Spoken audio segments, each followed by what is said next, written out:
দেখতে গেছে নবী, মা দরজাটা খুলতো, তোর দেখতে আইছি।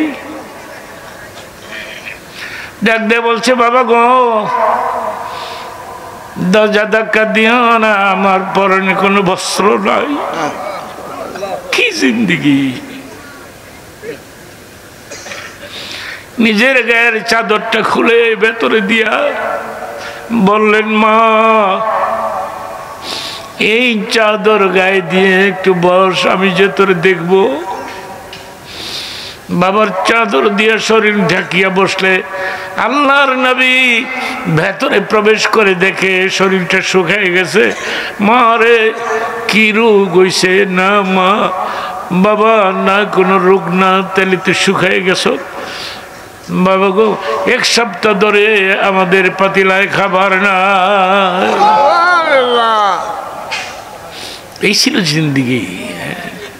আমরা কি করলাম?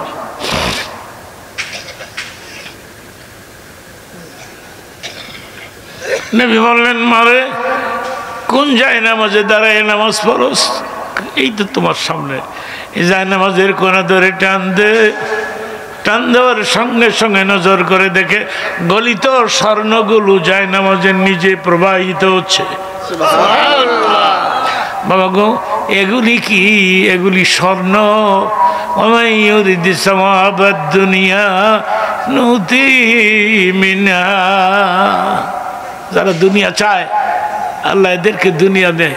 তুই কিছু স্বর্ণ বিক্রি কর, তুই ধনী হয়ে যাবি। গা ফাতেমা কান্দার বলে, না না, আমি দুনিয়ার সুখ চাই না, আমি আখিরাতের সুখ চাই। আমায় ইউরিদ সাওয়াবাল আখিরাতি নুতিহি মিনহা। তাহলে আল্লাহ তোরে আখিরাত দিবে না? পড়ে থাকতে হবে, না খেয়ে থাকতে হবে, কষ্ট করতে হবে। খবরদার আমার আলীরে কষ্ট দিবি না।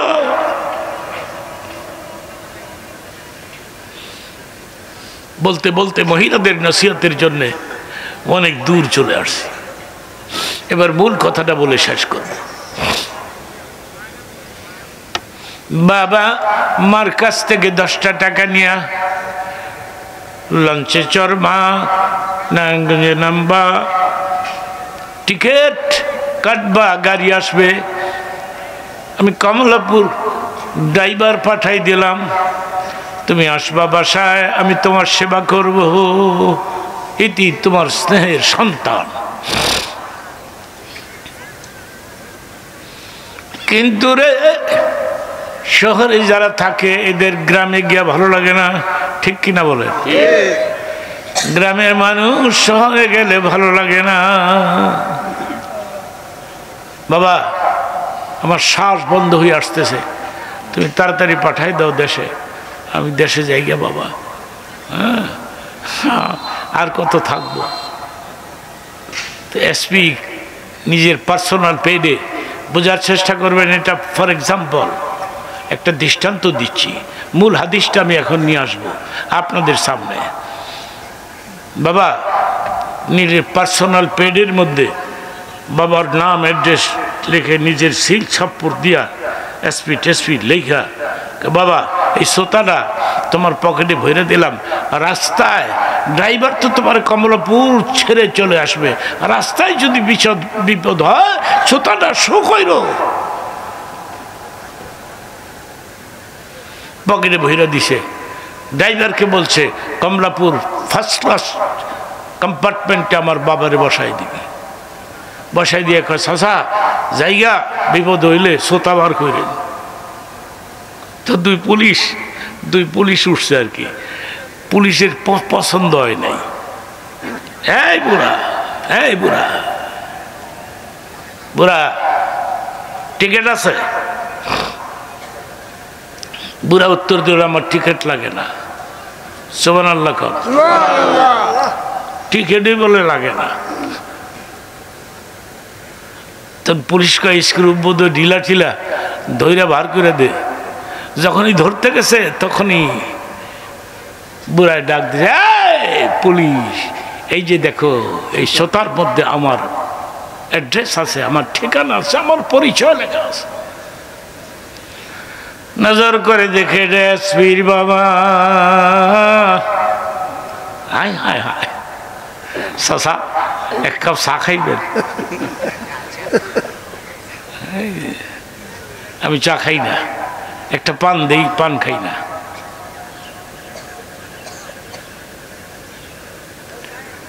কমলাপুর থেকে 2 পুলিশ পাহারা দিতে দিতে রে লঞ্চের ঘাটে নারায়ণগঞ্জে সারেঙের পাশে বসাই দিয়া কে, ও সারেং, এটা এসপির বাবা,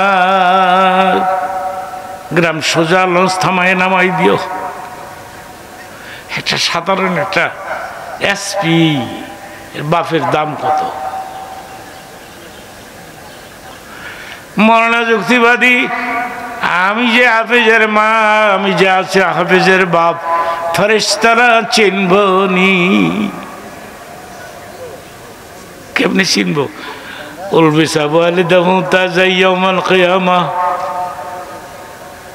আল্লাহ পাক নিজের হাতে হাফেজের মা হাফেজের বাবার মাথায় তাজ পরাই দিবে। এই তাজটা দেখলি চিনতে পারবে এটা হাফেজের মা, এটা হাফেজের বাবা। চলেন চলেন জান্নাতুল ফেরদাউসে পৌঁছে দেই। নারায়ে তাকবীর, নারায়ে রিসালাত।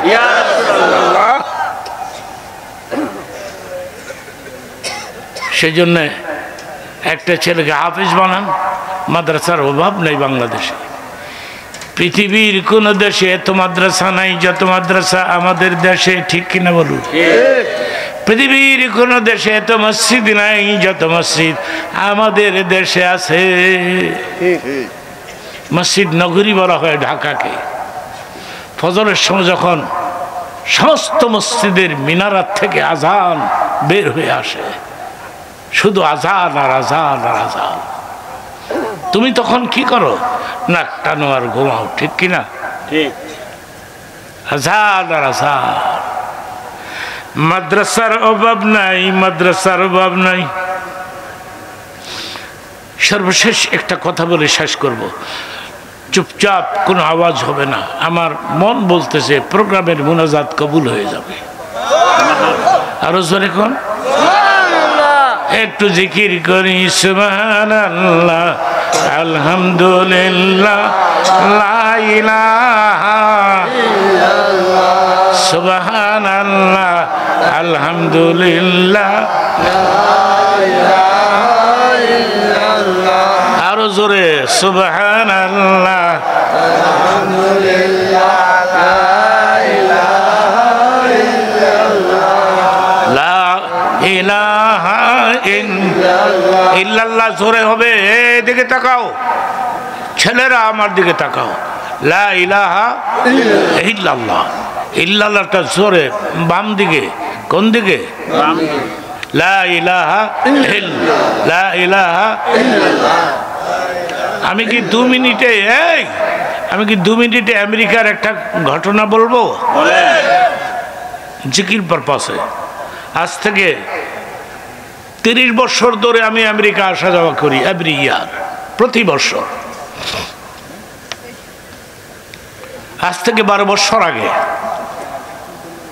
একটা ইমার্জেন্সি প্রোগ্রামে, স্পেশাল প্রোগ্রামে আমি গেলাম ডেট্রয়েট, মিশিগান, বিগ সিটি, বিরাট বড় শহর গেলাম। কে শুনলাম এই পৃথিবীতে 8 জন হার্টের বড় ডাক্তার আছে, 8 জন। একজন মিশিগানে থাকে। আমি যাইয়ে শুনলাম 1 মাস আগে লোকটা মুসলমান হয়ে গেছে। নারায়ে তাকবীর। এই স্লোগানটা যেন আর না ভুলো। নারায়ে তাকবীর। ফালতু মালতু জয় ময় দিয়া এই ফালতু স্লোগান যেন আর না আসে। মনে থাকবে যুবক বাবারা? মনে থাকবে তোমাদের? নারায়ে তাকবীর, নারায়ে রিসালাত। তো ওখানে একটা বড় মসজিদ আছে, মিশিগানে একটা বড় মসজিদ। ওখানে আমার একটা প্রোগ্রাম হবে, এমার্জেন্সি প্রোগ্রামে আমি গেছিলাম। তো সেখানে প্রায় 1000 মুসল্লি একসাথে জামাতে নামাজ পড়তে পারে। মনে মনে ভাবলাম হার্টের একজন বড় ডাক্তার আবার মুসলমান হয়ে গেছে গা, আমার আবার বুকের বাম দিকে এই জায়গার মধ্যে মাঝে মধ্যে পেন হয়, আমার ব্যথা হয়। আমি কারো কাছে বলি না, বাসায়ও বলি না। ভাবলাম এত বড় ডাক্তার, হার্টের অ্যাপয়েন্টমেন্ট নিয়ে যাই, বুকটা একটু দেখাই যাই। ফর্মের মধ্যে লিখছে মাওলানা মীর হাবিবুর রহমান, মাওলানা মীর হাবিবুর রহমান। তা আমি যখন ঢুকছি তখনই আমাকে নজর করে বলতেছে, মাওলানা সালাম আলাইকুম, মাওলানা সিট ডাউন প্লিজ, তুমি বসো। Are you read the holy Quran, তুমি কি কোরআন পড়েছ? আমি বললাম ইয়েস। কোরআন পড়ে থাকলে কেন আসছো আমাকে বুক দেখাইতে? কথাটা খেয়াল করবা। কোরআন যদি পড়ে থাকো কেন আসছো আমাকে বুক দেখাইতে? হার্টের মেডিসিন তো কোরআনের মধ্যেই আছে। আলা বিযিকরিল্লাহি তাতমাইন্নুল কুলুব। মাওলানা সকালে বিকালে 2 বার তুমি জিকির কইরো, তোমার হার্ট মজবুত থাকবে। আমি বললাম ডক্টর, যে টুকরাটা তুমি পড়ছো এটা কি আমি তেলাওয়াত করে তোমাকে শোনাবো? ইয়েস। তবে এটা তার কণ্ঠ দিতারা না, আমি একটু কণ্ঠ দিয়ে শোনাই দিলাম। আলা বিযিকরিল্লাহি তাতমাইন্নুল কুলুব। মৌলানা ভেরি টেস্টি। তুমি একটা সূরা পারবা তেলাওয়াত করে আমাকে শোনাইতে? তো আমি কুলফাল্লাহ সূরাটা তেলাওয়াত করে শোনাই দিলাম। মনোযোগ দিয়া শোনো।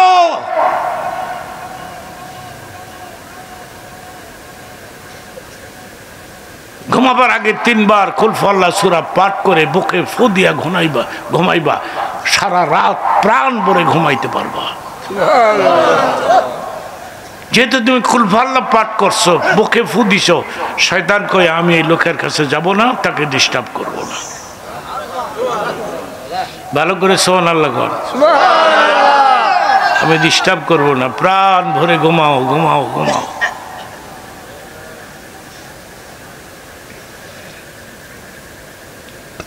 কুলফাল্লাহ সূরা যখন আমি তেলাওয়াত করে শোনাইলাম তখন বলল, মাওলানা ভেরি টেস্টি। হ্যাঁ, তুমি জানো আমার ভিজিট কত? আমি কই ভিজিট তো তোমার $500, $250 তোমাকে মাফ করে দিলাম।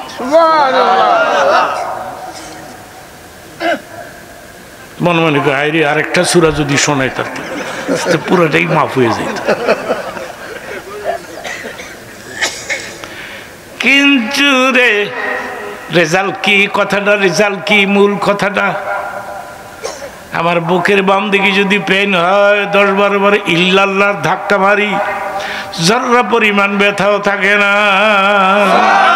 হ্যাঁ, নারায়ে তাকবীর।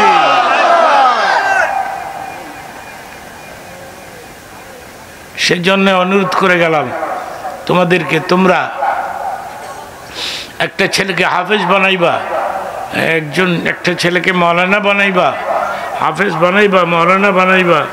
হ্যাঁ, 1 ঘন্টার কাছাকাছি হয়ে গেল, 11:30 বেজেই গেল। এখন আমি মোনাজাত দিবের আগে আর এই 2-4টি কথা বলবো, আমার দিকে তাকায় থাকতে হবে।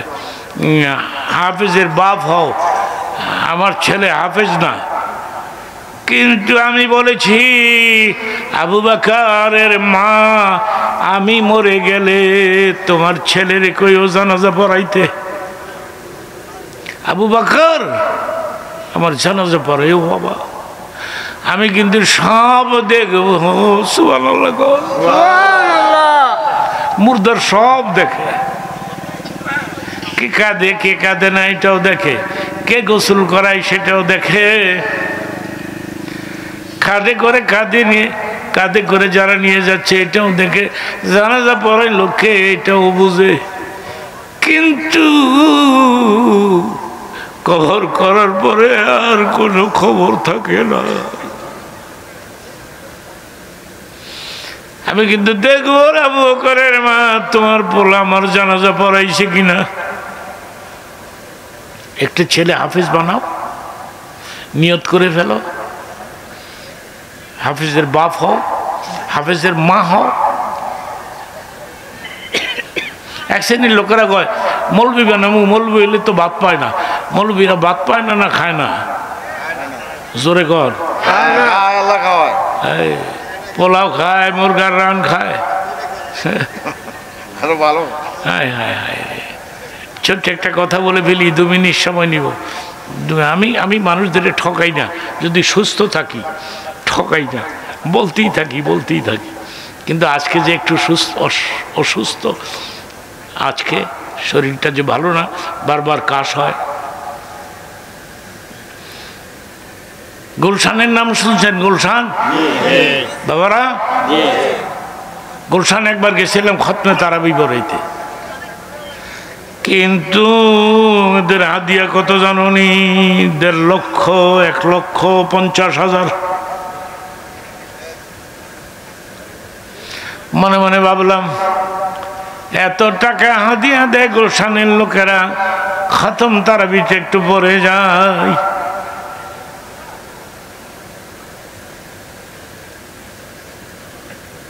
একবারে পিছিয়ে একটা আবেজ আছে, এটার বয়স 17-18 হবে, এটা হাফেজ, 50,000 টাকা এরে দেয়।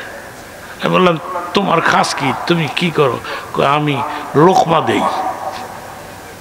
হাফেজ সাহেবরা ভুল করলে আমি দৈরা ভালাই। আমি কিন্তু কও কি তুমি এত বড় এক্সপার্ট? 2 হাত বাড়ে কপালের মধ্যে চুমা দিলাম, আমার বুকের সঙ্গে জড়িয়ে নিয়ে বললাম তুমি যদি আমার ছেলে হইতা, তুমি যদি আমার সন্তান হইতা।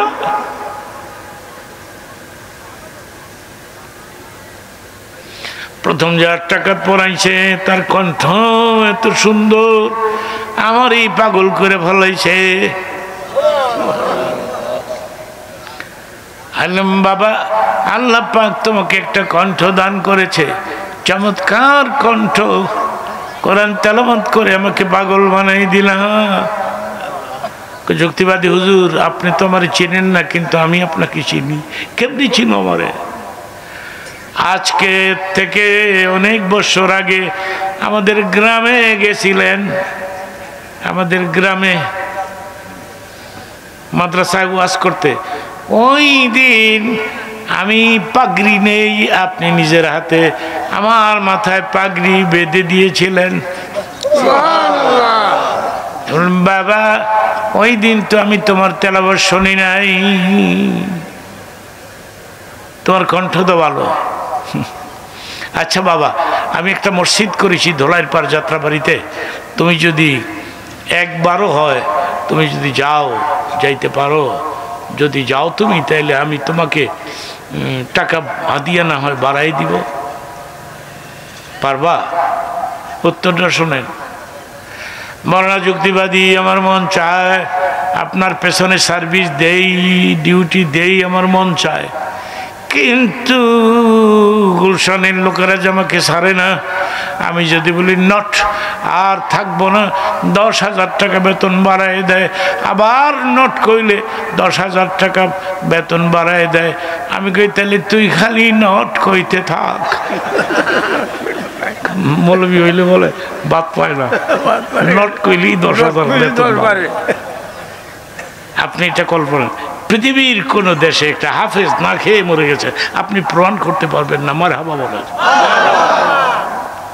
সেই জন্যে যুবক বাবারা, আজকে রাত্রে বেগমের সঙ্গে পরামর্শ করে, বেগমের খুব কাছাকাছি শুইয়া বলবা যে যুক্তিবাদী বুড়া বয়সে কইরা বলছে এটা পোলার হাফেজ বানাইতাম, নিয়ত করো, আল্লাহ আল্লাহ তোমার পোলা দিছে, এই পোলাটারে হাফেজ বানাইলাম। বেগমের সঙ্গে পরামর্শ করো, দেখবো বেগম তোমাকে নিষেধ দিবে না। মহিলা মানুষ না, এদের দিল নরম না, নিষেধ দিবে না। তো তুমি একটা হাফেজ বানাইবা, একটা মৌলানা বানাইবা, হাফিজ হলেই তো মৌলানা হয়ে যাবে, ঠিক কিনা? এক একটা মৌলানা, এক একটা হাফেজ, শাফাউ আশারাতুম মিন আহলে বাইতি, সে হাফেজ মাওলানা তার বংশের থেকে বিনা হিসাবে 10টা